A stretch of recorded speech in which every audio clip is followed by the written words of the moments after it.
Ma dernière compétition, c'était les Jeux Olympiques. Donc là, l'idée, c'était de pouvoir retrouver un peu le public français. Ça me fait beaucoup de bien. Sachant que je m'entraîne aux États-Unis, je suis un peu exilé de toute compétition pour le moment.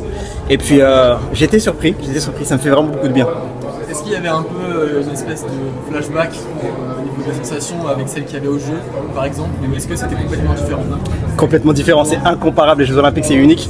Le stade était bondé, on était à plus de 80 000 spectateurs, donc on est totalement sur un autre univers. Il y a un truc plus familial du coup dans cette indoor? Totalement. Le fait de savoir que le public est avec toi, ça fait vraiment la différence et ça me porte. Quel était ton bilan des Jeux Olympiques? Bilan des Jeux Olympiques, je suis resté sur ma faim parce que sur les 200 premiers mètres, on était premier. Donc forcément, je suis un peu déçu par la enfin pas par la performance, mais par la place. La performance est extraordinaire. Ça reste la deuxième meilleure performance pour les 4 x 100 mètres. Et à titre personnel, c'était les meilleurs Jeux Olympiques ever.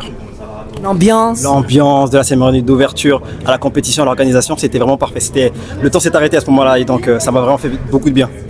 Et pour finir, à la fin des Jeux, c'est toujours assez compliqué. Donc pour pouvoir relancer un cycle, c'est vraiment ce qui m'a freiné aujourd'hui pour aller sur le podium. Et comment tu t'es relancé après les Jeux Olympiques? J'ai pris 2 mois de récup, vraiment 2 mois off, et puis je me suis motivé à faire une saison hivernale. Ça fait déjà un petit moment que je n'en avais pas fait.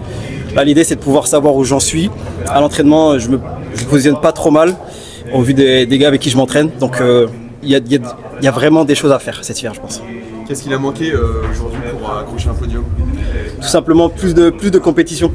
Et je devais faire une compétition à Orlando, mais à cause d'une petite blessure au niveau du genou gauche, j'ai dû reporter. Et donc là, c'est pas passé loin, mais je reviendrai. C'est quoi les prochains objectifs dans les prochains mois? Baisser mon record sur 60 mètres, déjà dans un premier temps. L'objectif sera de me qualifier pour les championnats du monde et les championnats d'Europe en salle. Ce serait déjà un très bon objectif. Et ensuite, battre mon record en extérieur pour pouvoir prétendre à une place au championnat du monde. Fin février aussi les championnats de France Élite? Oui, fin février c'est le championnat de France Élite. L'idée c'est de battre mon record et faire une très belle place là-bas. En quoi ta préparation aux États-Unis t'aide peut-être à mieux te préparer, mieux performer? C'est tout un ensemble. Là-bas en fait je suis dans un écosystème qui me permet de m'entraîner correctement.